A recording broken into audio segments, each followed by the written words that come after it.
What's up, guys? Welcome to the Penthouse5 Podcast. In this episode, I'm talking all about being a better band leader. But before we get into that, if you're a musician and you're looking to learn more about being in a covers band, function band and wedding band, or the music industry in general, then click the subscribe button. I'm putting out daily videos. Right, let's get into the episode. Okay, so as I said, I'm talking about tips and stuff that are going to help you hopefully be a better band leader. I'm sort of talking from the perspective of, you're the one that's in charge of this band or act or whatever it is. You're the one that probably puts rehearsals together and does all the marketing, and you're probably the sole person that runs this band. Now, at times it can get really frustrating, and I know this from personal experience. There is an important thing we have to remember, that we are constantly evolving as people, and our careers are always changing as well. So hopefully these tips that you find in this video are going to help you.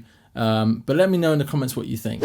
So tip number one is you have to be very conscious, and you have to consistently develop the relationship between yourself as band leader and the band members within your band. You have to learn about the people in your band. You have to know what's going on in their lives. The reason you have to do this is because if you are aware of what's going on in their personal lives and how they are as a musician, how they act as well, you're going to basically learn and understand who they are and what happens when they're in particular situations. The longer you know someone, the more you get a clear sense of how they're going to act in situations and what their strengths and weaknesses are and things like that.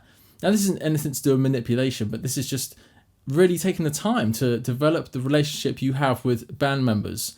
Okay, understanding who they are, what they like to do, how they get inspired, So a really important part is knowing when to be close and when to be distant in a relationship. That doesn't mean you have to be cold or anything like that, but just knowing when to be really personal and when to stay back and be more of a leader role. Too much of either one of those is going to be detrimental to your leadership role. You've also got to pay attention to how you're perceived by your band members as well. If you're not trying to come across in an angry tone, but people maybe are reading you as short-tempered and things like that, and really take the time to understand that. Basically, the more you understand the people in your band, how they work, how they tick, and all that kind of stuff, the easier it is going to be able to really work with these people and bring the best out of them and bring the best out of the band. Tip number two is to be the same in your deeds and your words. So what I mean by that is, when you're in this situation of being the band leader, whether it's on a gig or in a rehearsal, always be consistent with how you approach situations,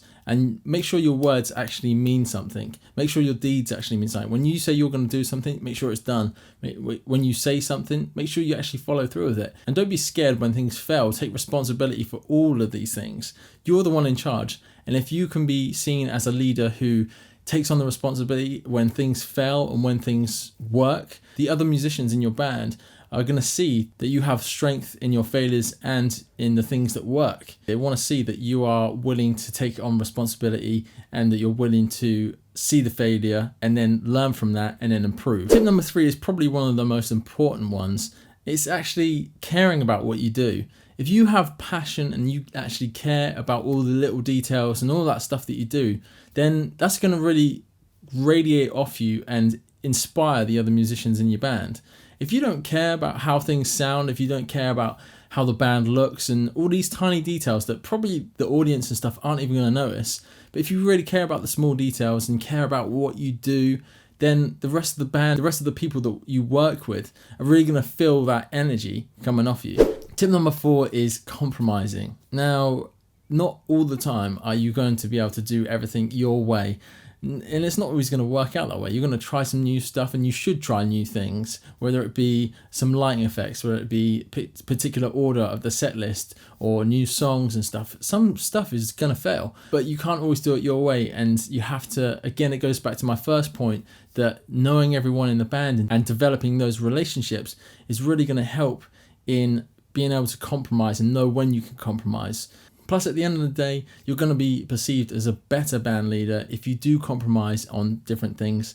Because if you don't compromise and you try and do everything your way all the time, then people aren't really going to want to work with you. Tip number five is whatever differences you have within the band and stuff, use that as a strength, Everyone in the band's going to have different strengths and different weaknesses. And if you play on your strengths and you own up to your weaknesses, maybe your weakness is being really particular with things, and maybe someone in the band is very particular. That's kind of the situation I have in my band. So in my band, my keys player is very particular with things. If we go into the studio and record some music, he'd be very particular with parts of the music, parts of the instruments are meant to be playing.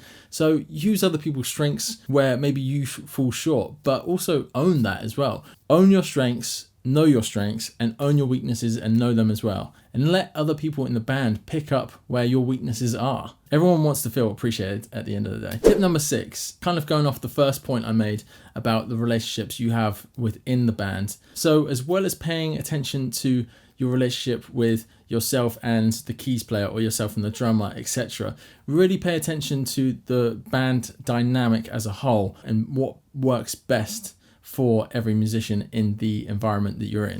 Tip number 7 is you are always learning. You are always learning no matter what field you're in. But in this particular field of being a musician and being a band leader, if you ever think you know it all, then you're going to instantly stop yourself from learning anymore. You're going to stop yourself from learning from situations that happen. Always going in with a mind of you have confidence, you have the knowledge that you've built up in this time until now, but going forward from this point onwards, you're always going to be learning. There are always going to be situations that play out a little bit differently, and you're always going to have to learn from those situations. And that's a great thing because you're constantly getting better.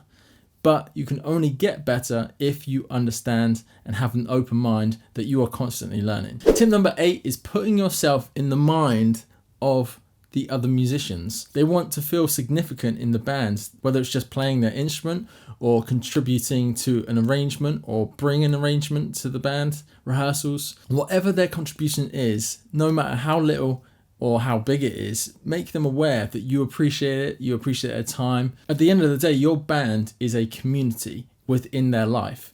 Really take the time to be conscious of what their perspective is, what's in it for them, an incredible place that they want to turn up, to gig, to do a rehearsal, all those things. If you can make that environment the best it can be, and you can really make it valuable to them, you're going to have great band members that are dedicated to the band, who want to show up. Tip number 9 is, as a band leader, you are the source of the band's energy. So when things go wrong, when shit hits the fan, you have to be the positive mindset that carries them through to the final goal, which is hopefully performing the night's entertainment and getting all the gear in the van and going home. There's a great quote from the Navy SEALs, which is, calm is contagious. This means that whatever your energy as a leader is contagious to the rest of the band. If you are actually the band leader and seen as that leader, then whatever your vibe is, whatever your energy is going to be passed on to them, whether you know that or not. So always being calm and trying to be confident in situations and thinking positively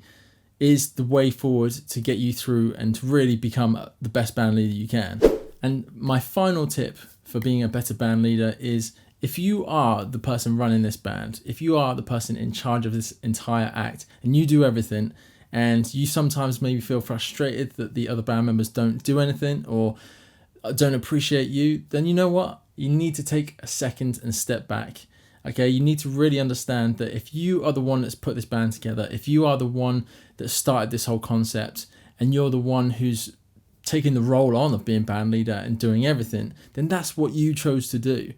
And I would really recommend taking some time out and focusing on stuff that only you can take charge of. So whether you're trying to do online social media and you're trying to get the other band members to be a part of that, but it's not working out, then work on other stuff that you don't need them for, okay?